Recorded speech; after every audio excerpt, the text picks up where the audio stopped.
Hey guys, welcome to Tactim channel. Hope you guys having a great day. In this video, I'm gonna show you how can you change Discord server picture on mobile phone. So first of all, just go to your Discord app. Now in the Discord app, click the top left the three dash icon. Now click the server that you want to change your picture, just like this one. Now click on settings.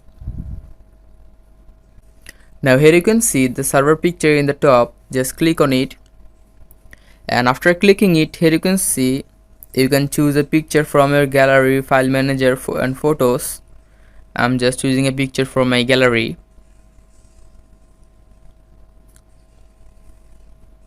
just like this one.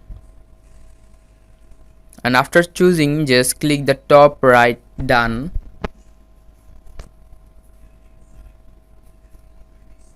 Now here you can see I have just successfully changed the server picture on my Discord app.